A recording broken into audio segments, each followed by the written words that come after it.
Your $30.5 million database is worthless. Those 6 words came out of Alan Pritchard's mouth like he'd just commented on the weather. My CEO. The man I'd spent 8 years building systems for.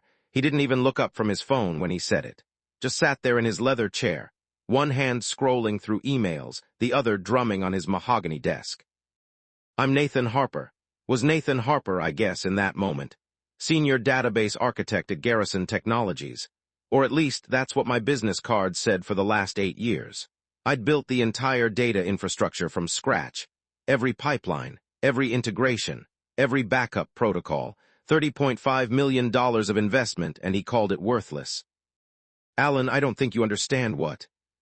I understand perfectly, he cut me off, finally making eye contact. We hired Stratton Consulting. They did a full audit, said we could have gotten the same functionality for a fraction of the cost, said you over-engineered everything. Made it too complicated, too expensive. I felt my jaw tighten.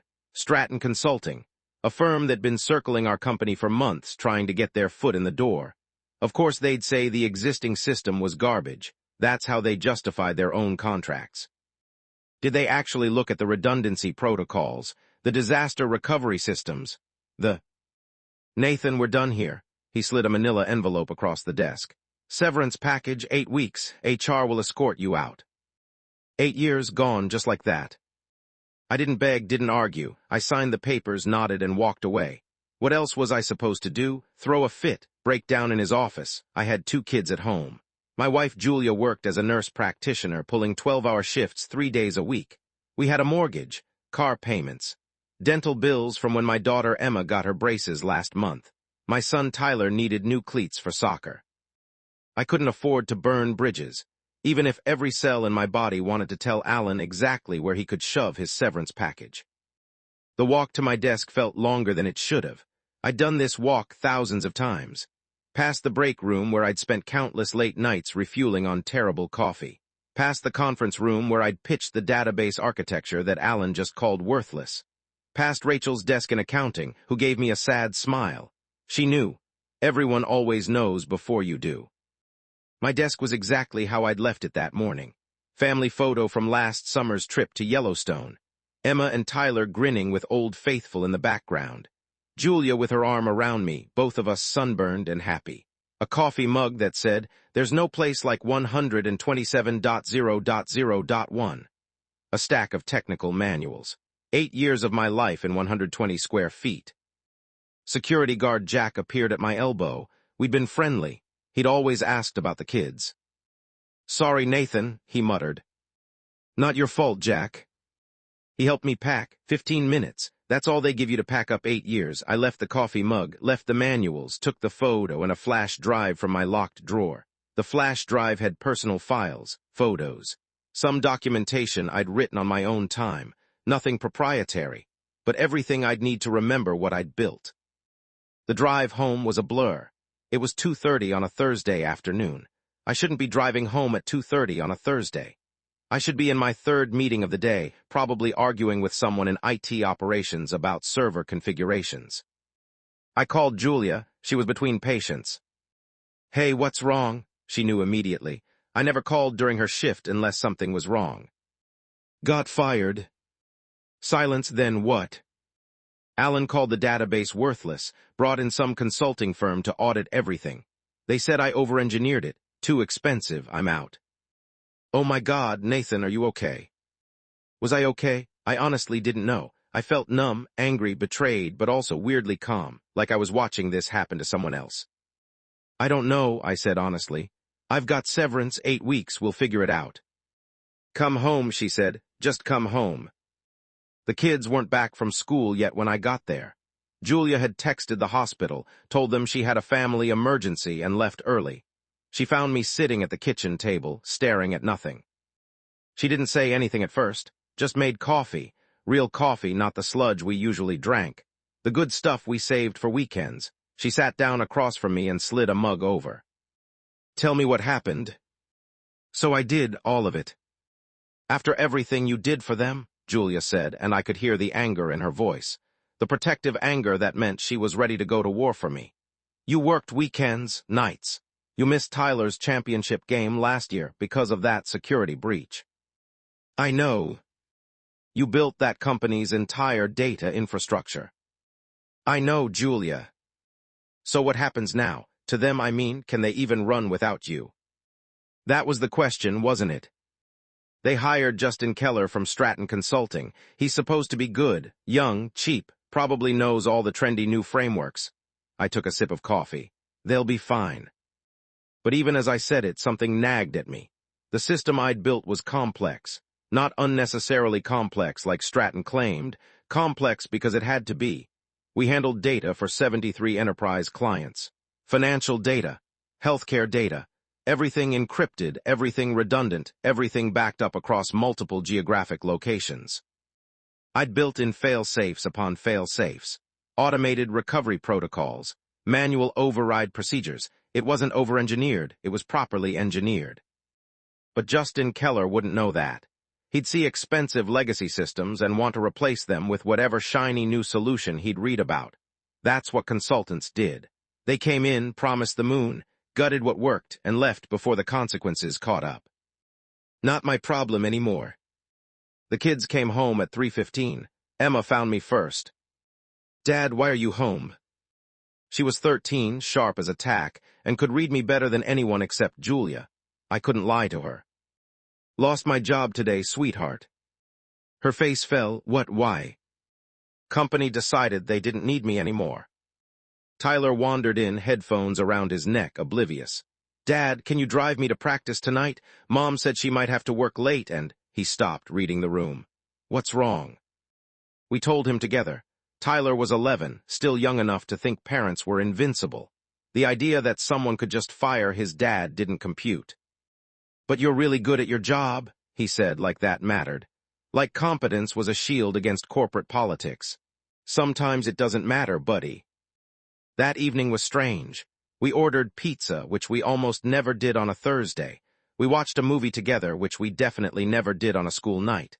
Nobody said it out loud, but we were circling the wagons. Being a family, reminding ourselves that this, us together, mattered more than any job. After the kids went to bed, Julia and I sat on the couch with our laptops, her looking at our finances, me looking at job boards. We can make it work, she said, eyes on the spreadsheet. It'll be tight, real tight, but if you find something within a couple months, we'll be okay. And if I don't? Then I'll pick up extra shifts. We'll cancel the vacation we planned. We'll figure it out, Nathan. We always do. I updated my resume. 8 years at Garrison Technologies, senior database architect, led implementation of enterprise-scale data infrastructure, managed $30.5 million budget, designed and deployed redundant systems across multiple data centers. The accomplishments looked good on paper. They should. They'd been good in reality, too. I went to bed around 11, couldn't sleep, kept thinking about the database, about all the things Justin Keller wouldn't know, the little quirks in the system, the manual overrides I'd built in for specific scenarios, the documentation I'd written, which was thorough, but couldn't possibly cover every edge case. I wondered if they'd even read my documentation. At midnight, I gave up on sleep and went downstairs, made chamomile tea, Julia's remedy for insomnia, sat at the kitchen table in the dark. My phone was face down on the table. I'd turned off notifications from work email, didn't want to see the automated messages I'd start getting tomorrow. Nathan Harper has been removed from the finance team distribution list. Nathan Harper's access to Garrison Technologies Slack has been revoked. But at 1:17 in the morning, my phone rang. Not an email, a call. I flipped it over. Jerry Kowalski, IT operations manager, one of the few people at Garrison I actually considered a friend. I answered. Nathan, his voice was tight, stressed. I know you don't work here anymore, but we've got a situation. What kind of situation? The main database cluster just went down, all of it. Primary servers, secondary backup, everything. We're completely offline. My stomach dropped. What happened? Keller was doing optimization work. Said the redundancy protocols you built were slowing everything down. He started shutting down systems and, Jerry's voice cracked. It cascaded. Everything went down. He can't bring it back up. He's been trying for an hour. I looked at the clock. 1:18 a.m. If they'd been trying for an hour, the crash happened around midnight, right when I'd given up on sleep. Where's Alan? On his way in. Keller called him 30 minutes ago. Nathan, this is bad. We've got automatic client reports that generate at 6 a.m. If we're not back online by then, 73 companies are going to wake up to missing data feeds. We're talking breach of contract clauses, penalty fees. Some of these clients will leave immediately. 73 enterprise clients, millions of dollars in annual recurring revenue, all dependent on systems that Justin Keller had apparently just destroyed. Not my problem anymore. Except Jerry was my friend. And underneath all the hurt and anger, I still cared about the people who worked there. Rachel in accounting, Jack in security, Jerry, all the people who had nothing to do with Alan's decision. What do you want from me, Jerry? I don't know, advice, guidance. Keller's in over his head. He won't admit it, but he is. And we've got less than 5 hours before this turns into a complete disaster. I should have said no. Should have told Jerry it wasn't my problem anymore. Should have hung up and gone back to bed. Instead, I said, send me the error logs. Nathan, you don't have access anymore. They revoked everything. Then send them to my personal email, screenshots, whatever you can get. 2 minutes later, my phone buzzed. Jerry had sent 6 screenshots of error messages. I zoomed in, reading the technical details. My blood ran cold. Keller hadn't just disabled the redundancy protocols. He'd done it in the wrong order. There was a specific sequence for shutting down backup systems, clearly documented in the disaster recovery manual I'd written. He'd ignored it. Started shutting down secondary systems while primary systems were still under load. The whole thing had cascaded exactly like I'd warned about in my documentation. The shutdown sequence had corrupted the main database index. Without that index, the entire system was effectively locked. You couldn't just reboot it. You had to rebuild the index from backup, which was a delicate process that took time and precision. I'd done it exactly once 3 years ago during a controlled test. It had taken 14 hours with a full team. They had less than 5 hours, and a consultant who apparently didn't read documentation. My phone rang again. Jerry. Did you see the logs? Yeah, I said. He corrupted the main index. Can we fix it? Yes, but not in 5 hours. Not unless you have someone who knows the exact recovery protocol. Silence on the other end. We both knew what that meant. I was the only person who knew the exact protocol. I'd designed it. I'd tested it. I'd documented it, but documentation only got you so far with something this complex. Nathan, I can't ask you. No, you can't, I cut him off. I don't work there anymore, remember? Alan made that very clear. I know, I'm sorry, I shouldn't have called. But he had called. And now I was awake at 1:30 in the morning, looking at error logs from a system I'd built, watching it fall apart in the hands of someone who'd probably told Alan it was over-engineered. I thought about Julia upstairs, about Emma and Tyler sleeping in their rooms, about the 8 weeks of severance that would have to stretch if I didn't find a job quickly, about the mortgage and the car payments and Tyler's soccer cleats, about whether I was the kind of person who let 73 companies wake up to destroyed data feeds because my ego was bruised. Jerry, I said, I need you to do something for me. Anything. I need you to conference in Alan, right now. Nathan, I don't think. Right now, Jerry, if they want my help, Alan needs to ask for it. 5 minutes later, my phone rang again. Conference call. Jerry and Alan Pritchard, my former CEO who'd called my life's work worthless 12 hours ago. Nathan, Alan's voice was strained, careful. Jerry tells me we have a situation. You have a situation, I corrected. I don't work for Garrison Technologies anymore, remember. I remember. I also remember that you're a professional who cares about quality work. Is this the same quality work you called worthless yesterday? Silence. I could practically hear Alan grinding his teeth. That was, he started. Look, I may have been hasty in my assessment. You may have been hasty, I repeated flatly. Nathan, please, we need help. The entire client database is down. If we don't fix this by 6 a.m., we're looking at millions in penalties. Some clients will definitely leave. This could sink the company. There it was, the begging Jerry had warned me about. Alan Pritchard, who dismissed me with barely a glance, now on the phone at 1:40 in the morning asking for help. I should have felt vindicated, triumphant. Instead, I just felt tired. "Where's Justin Keller?" I asked. "Your miracle consultant who is going to replace my over-engineered system." "He's here, he's been trying." "Has he read the disaster recovery documentation?" Pause, I'll ask him. I heard muffled conversation. Then Alan came back on. He says he reviewed it, but the situation we're facing isn't covered in the manual. I almost laughed. It's literally Chapter 7, Database Index Corruption and Recovery, page 43. I wrote it specifically for this scenario. More muffled conversation. Then a new voice on the line, young, defensive, Justin Keller. "The documentation doesn't account for the optimization changes I implemented," he said. "This is a unique situation." "The optimization changes you implemented broke the system," I said. "And no, it's not unique. You shut down the secondary backup clusters before redistributing the load from the primary. It's exactly what I warned against in the documentation. Chapter 3, page 18. "I've been doing database architecture for 6 years, Keller said, and I could hear the ego in his voice. "I think I know how to optimize a system." "Then why are you dead in the water at 1:45 a.m. with less than 5 hours, until client feeds are supposed to generate?" Silence. Alan came back on. "Nathan, what do you need from us?" That was the question, wasn't it? What did I need? An apology, my job back, money. I thought about Julia upstairs, the kids, the mortgage, the practical realities of being unemployed with a family depending on me. I thought about all those corporate stories I'd heard, people getting screwed over by companies that didn't value them. I'd always wondered how I'd handle it if it happened to me. If I'd be the person who walked away or the person who found a way to make things right on my own terms. "I need a consulting contract," I said.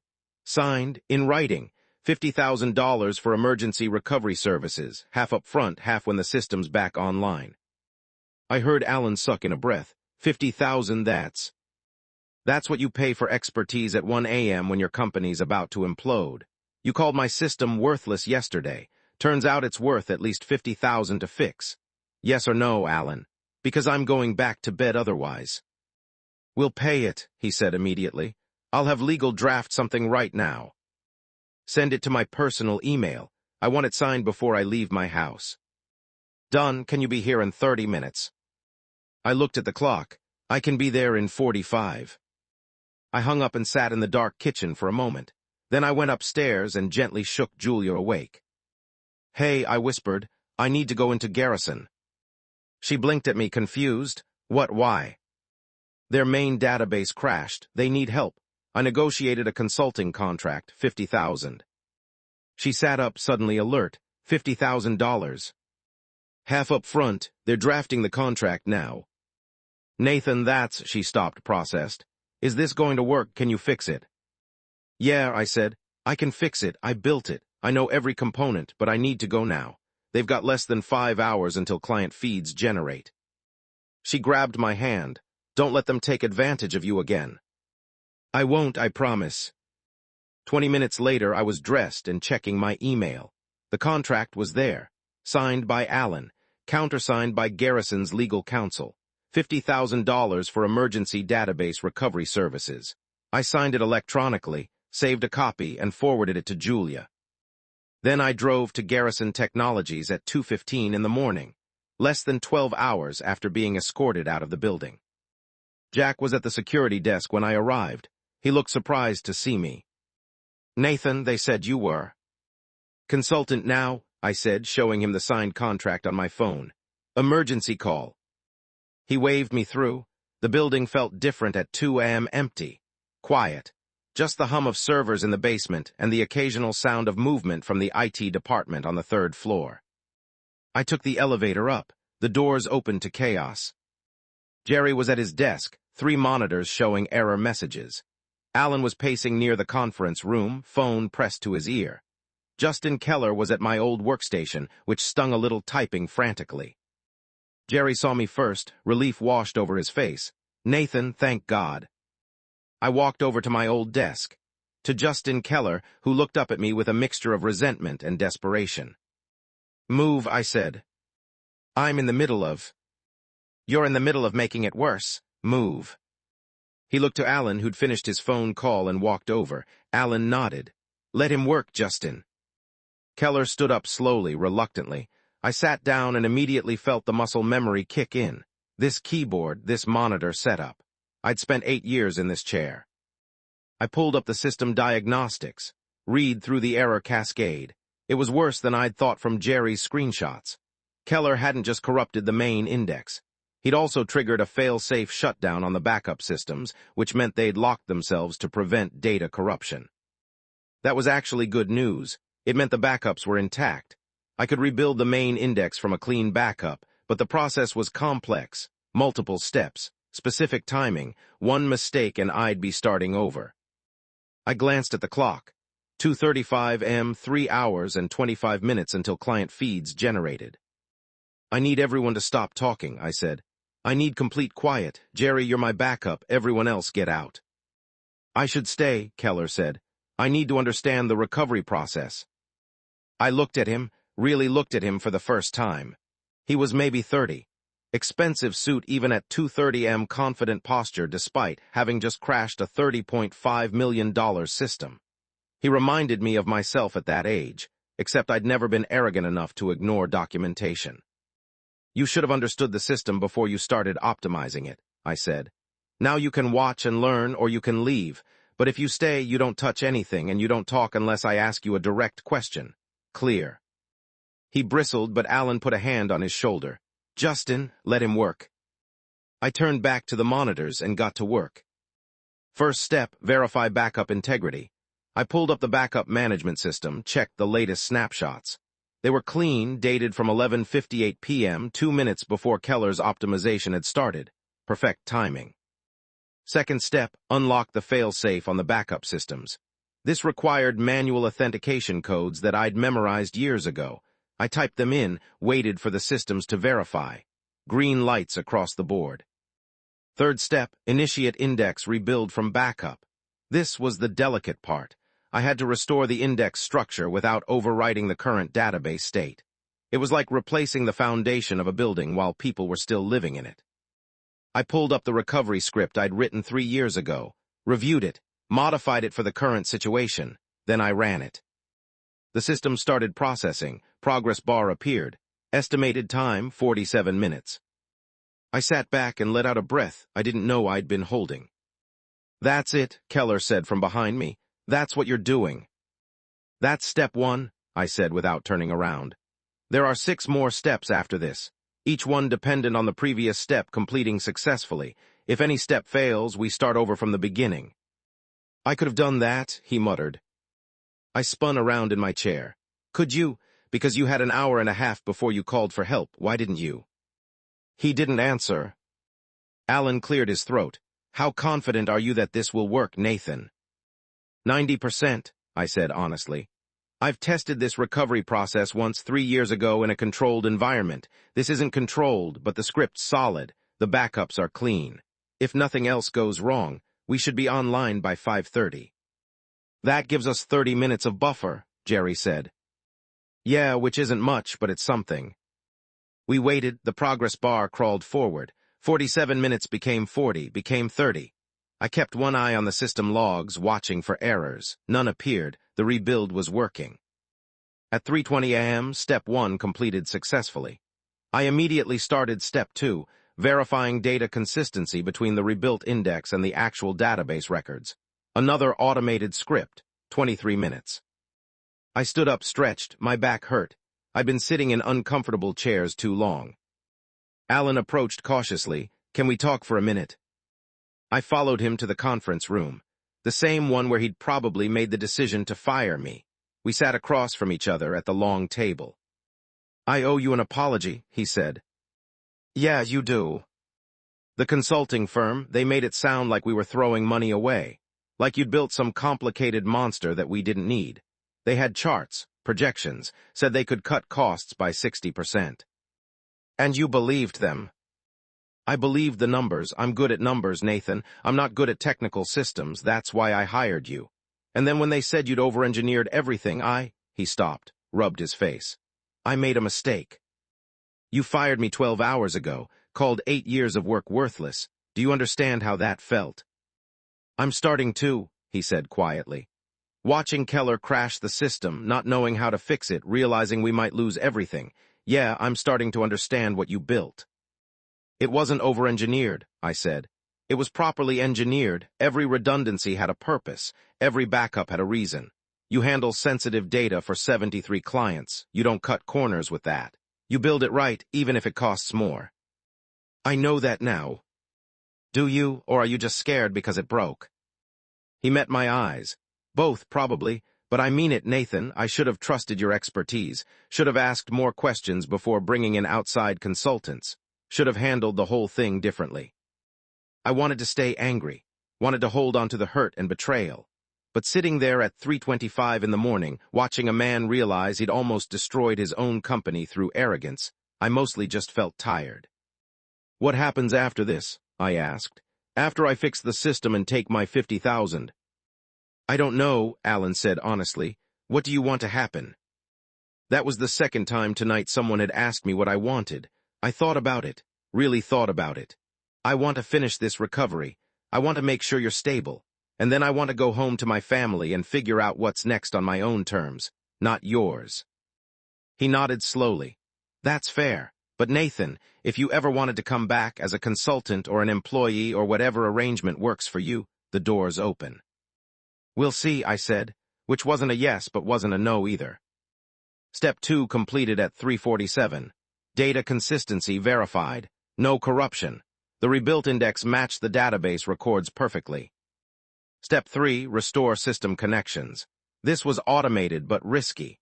I was basically telling all the disconnected components to reconnect to the rebuilt index. If anything was still corrupted, this is where we'd find out.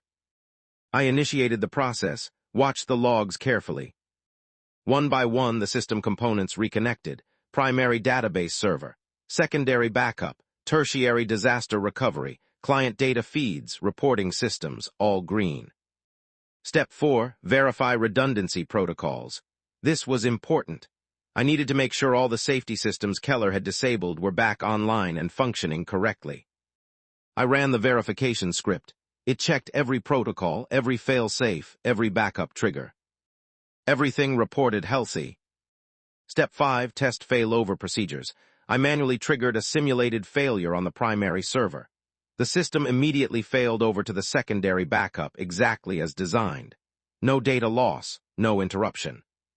I failed back to primary, smooth transition. Jerry was watching over my shoulder. It's working, he said, almost disbelieving. It's actually working. It was designed to work, I said. That's the whole point. Step 6, restore client connections. This was automated. The system would reach out to all 73 client interfaces, re-establish secure connections, verify credentials. I initiated the process. It would take about 15 minutes. 4:32 a.m. We had less than 90 minutes until the first client feeds were supposed to generate. I stood up again, poured myself terrible coffee from the break room, the same terrible coffee I'd been drinking for 8 years. It tasted like coming home and like saying goodbye at the same time. Justin Keller approached me carefully. I read the documentation while you were working, he said. Chapter 7, you were right, it's all there. I know. I should have read it first, before making changes. Yeah, you should have. Can I ask why you built it this way? The redundancy layers, the fail-safes, it's complex. I sipped the awful coffee and considered the question. He was asking genuinely now. The arrogance was gone, replaced by something that looked like humility. Because it has to be, I said. You're handling financial data for a healthcare company in Minnesota, patient records for a medical group in Arizona, proprietary research for a biotech firm in California. If this system goes down, it's not just numbers on a screen. It's people who can't access their medical records, companies that can't process payroll, research that gets delayed. So yeah, it's complex, because the stakes are complex. He nodded slowly. The consulting firm made it sound like complexity was bad, like simple was always better. Simple is better when it works, I said. But some problems aren't simple. Some problems require complex solutions. The trick is knowing the difference. How do you learn that? Experience, mistakes, building things that break and then building them better. There's no shortcut. At 4:53, Step 6 completed. All 73 client connections restored and verified. One step left. Step 7, generate test reports. I manually triggered the reporting systems to create sample client feeds. If these generated successfully, the real automated feeds at 6 a.m. would work too. The system processed for 2 minutes, then reports started appearing. Client 1 successful, Client 2 successful, Client 3 successful. All 73 successful. I sat back in the chair and felt something unknot in my chest. We'd done it. 5 hours of work, 7 complex steps, 0 failures. The system was back online, fully functional. Better than it had been before the crash, actually, because I'd updated several components while rebuilding. Jerry actually whooped, just straight up cheered like his kid had won a championship game. Alan looked like he might cry from relief. Justin Keller extended his hand. That was impressive work, really impressive. I shook it because what else was I going to do? Hold a grudge against a kid who'd made a mistake. I'd made plenty of mistakes at his age. Read the documentation next time, I said. That's what it's there for. I will, I promise. Alan walked over, and for a moment I thought he might try to hug me. Instead, he just offered his hand too. The second half of your payment will be in your account by 9 a.m. I appreciate that. I meant what I said earlier, about the door being open. I know. Jerry walked me down to the lobby when I finally left. It was 5:47 a.m. The sun was starting to come up. I'd been awake for over 24 hours. You saved the company, Jerry said in the elevator. You know that, right? If we'd gone down this morning, that would have been it. Clients would have left. Revenue would have collapsed. Alan might have had to sell. I didn't do it for Alan, I said. I did it because the work mattered, because 73 companies were depending on that system, because you called and asked for help. Still, thank you. We reached the lobby. Jack was still at the security desk. He gave me a tired wave. Hey, Nathan, Jerry said as I was leaving. For what it's worth, I never thought your system was worthless. None of us in IT did. We knew what you'd built. We knew it mattered. Thanks, Jerry. That means a lot. I drove home as the sun came up over the highway. The city was waking up, people heading to work, kids waiting for school buses, the normal rhythm of life that I'd be joining again soon once I figured out what came next. Julia was in the kitchen when I got home. She'd already gotten the kids ready for school. Emma and Tyler were eating breakfast. Dad, Tyler jumped up. Did you fix it? Yeah, buddy, I fixed it. Was it hard? It was complicated, but I knew what to do. Emma was quieter, more thoughtful. Are you going back to work there? I don't know yet, I said honestly. But we're going to be okay, I made sure of that. Julia hugged me after the kids left for school, long and tight and full of relief. $50,000, she said into my shoulder. You did it. We did it, I corrected. You held everything together while I fell apart yesterday. You let me go at 2 in the morning to fix someone else's mess. This is both of us. She pulled back and looked at me. So what happens now? Now I sleep for about 12 hours. Then I figure out what I actually want to do with my career instead of just reacting to what other people need. What do you think you want? I thought about it, about the last 12 hours, about the satisfaction of fixing something I'd built, about the frustration of having my expertise dismissed, about the reality that I had skills people needed and I didn't have to give them away for free or let someone else dictate my worth. I think I want to consult, I said. Independent, set my own rates, work with companies that actually value expertise, build systems the right way, maybe teach people like Justin Keller how to do it right before they break everything. You'd be good at that, Julia said. You're already good at that, you just proved it. The wire transfer hit my account at 8:53 a.m., $25,000. The second half would come when I submitted the final recovery documentation, which I'd write after I slept. I'd gone from unemployed to $50,000 richer in less than 24 hours. From worthless to valuable, from powerless to in control. Over the next week, I did something I hadn't done in 8 years. I took time to think. Really think about what I wanted instead of just grinding through what needed to be done. I updated my resume, but this time I didn't just list accomplishments. I told a story about building complex systems, about disaster recovery, about the value of proper engineering. I started reaching out to my network, people I'd worked with over the years, former colleagues, industry contacts. The response was immediate. Turns out, senior database architects with proven disaster recovery experience were in high demand, especially ones who could explain technical concepts to non-technical executives without being condescending. I had 3 consulting offers within 10 days, 2 contract positions, 1 full-time role at a startup that wanted to build their data infrastructure from scratch. I also had a call from Alan Pritchard. "I heard you're fielding offers," he said. Word traveled fast in our industry. "Yeah, keeping my options open. I want to make an offer too, come back to Garrison not as an employee, as a technical advisor, part-time, set your own hours, $200,000 a year paid quarterly, you guide the IT strategy. Review major changes before they're implemented. Train the team.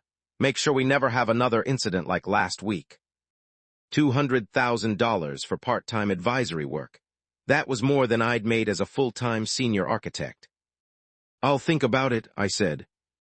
"Nathan, I know I screwed up. I know I hurt you, but I'm trying to make it right. Let me make it right." I thought about the kids, about Julia's nursing shifts, about the mortgage and the bills and the practical reality that $200,000 could change our lives. But I also thought about self-respect, about not going back to a place where my value had been questioned, about building something new instead of rebuilding something that had broken. "I'll think about it," I repeated. "Give me a week." I talked to Julia that night, laid out all the options, the contract work, the startup position, Alan's offer. "What do you want?" she asked. The 3rd time someone had asked me that question in 2 weeks. "I want to build something," I said. "I want to work with people who respect expertise.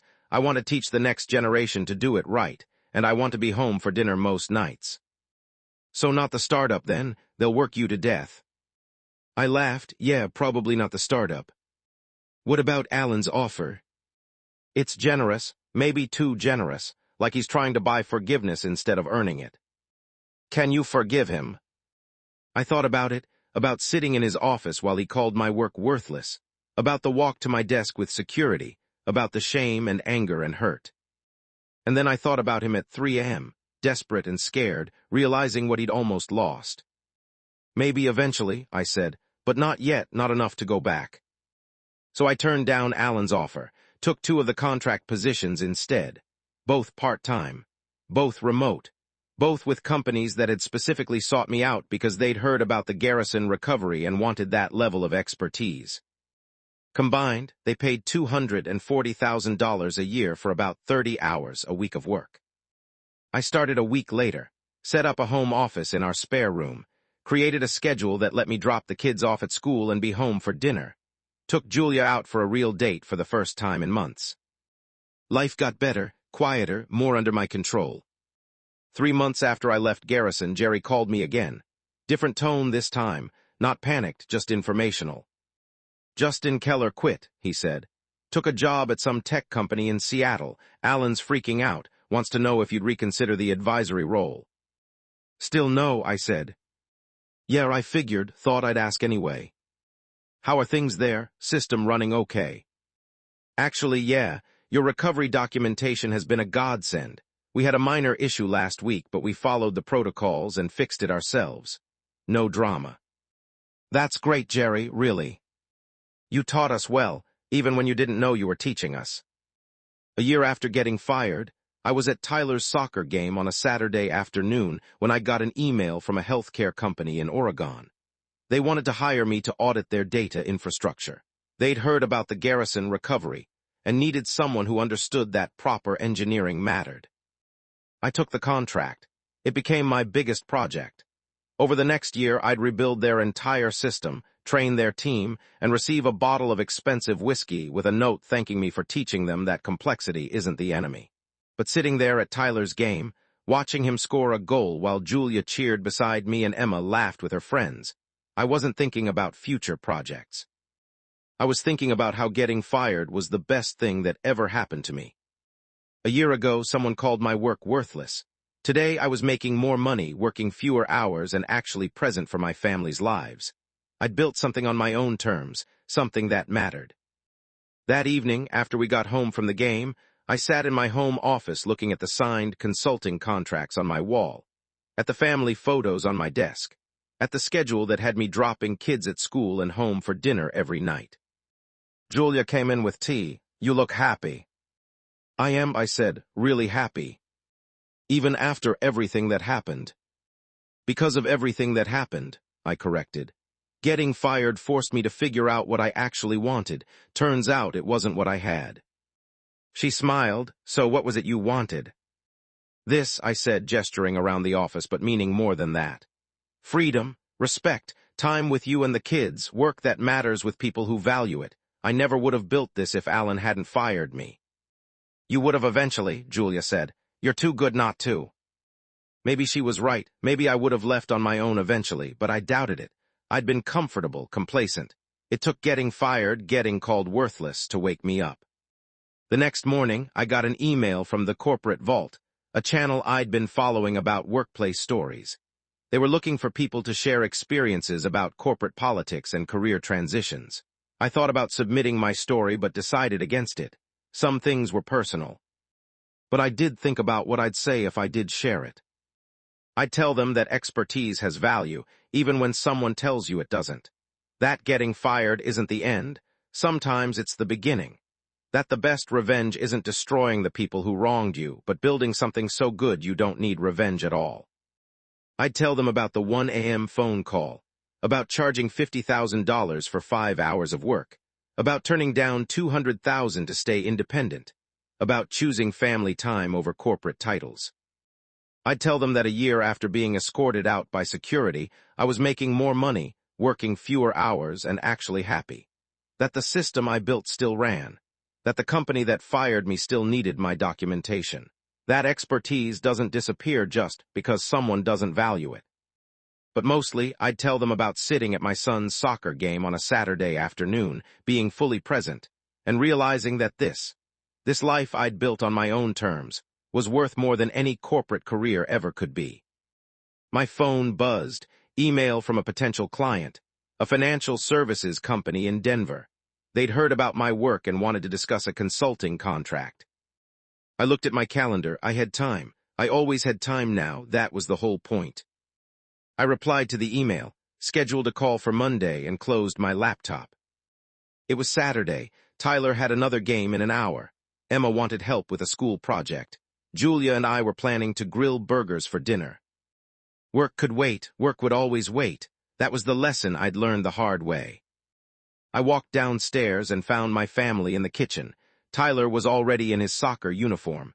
Emma had her project spread across the table. Julia was making a shopping list for the burgers. Normal life, good life. The kind of life that was possible because I'd been fired, forced to confront what I actually wanted, and brave enough to build it. "Dad," Tyler said, "can we leave early? I want to warm up before the game." "Sure, buddy, let me grab my keys." As I drove Tyler to the field, he talked about strategy and plays and his hopes for the game. I listened, really listened, not distracted by work emails or stress about deadlines. A year ago, I would have been in the office, missing this, missing him. Getting fired had given me this, had given me the chance to rebuild not just my career, but my entire life. The game started. Tyler played hard, scored twice. I cheered for every play, good or bad, just happy to be there. Halfway through the second half, my phone buzzed. I almost ignored it, but something made me check.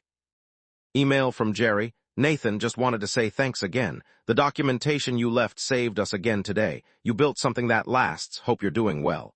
Jerry." I smiled and put the phone away. I was doing well, better than well. I'd built something that lasted at Garrison. But more importantly, I'd built something that lasted for myself and my family, a career on my terms, a life that worked. That was the real victory, not the $50,000, not turning down Alan's offer, not even the successful consulting practice. The real victory was being here, at this field, watching my son play soccer on a Saturday afternoon, fully present and genuinely happy. That's what expertise bought me. Not just the ability to fix broken systems, but the ability to build a life that didn't need fixing. The game ended. Tyler's team won. We celebrated with ice cream, our Saturday tradition. "Dad," Emma said as we sat outside the ice cream shop, "you seem different than last year, happier." "I am, sweetheart. Because of your new job." "Because of a lot of things," I said. "But yeah, the new job helps. I get to choose who I work with now, work with people who value what I do, and I get to be home with you guys more. That's the best part." Julia reached over and squeezed my hand. She knew what this year had cost. The fear, the uncertainty, the hurt. But she also knew what it had given us. That night after the kids were in bed, Julia and I sat on the back porch with wine. It was a warm evening. Quiet, peaceful. "Do you ever regret it?" she asked, turning down Alan's offer. "Never," I said without hesitation. "I built something better, something mine." "You did," she agreed. "I'm proud of you for how you handled everything, for not going back, for building this." "We built this," I corrected. "You believed in me when I didn't believe in myself. You let me take risks. You held everything together. This is ours, not just mine." We sat in comfortable silence, watching the stars come out. 1 year ago, I'd been sitting at my kitchen table at midnight, drinking chamomile tea, wondering how I'd pay the mortgage. Now I was sitting on my porch with my wife, financially secure, professionally fulfilled, personally happy. The journey from worthless to valuable hadn't been about proving Alan wrong. It had been about proving myself right, about knowing my worth even when someone else didn't, about building a life that reflected that worth. If you're listening to this, and you've ever been told your work doesn't matter, that you're not valuable, that you're easily replaceable, I want you to know something. They're wrong. Your expertise matters, your experience matters, you matter. And sometimes the best thing that can happen is getting fired, because it forces you to build something better than what you had. I'm Nathan Harper. A year ago I was fired and called worthless. Today I'm independent, successful, and genuinely happy. Not because I got revenge, but because I got free.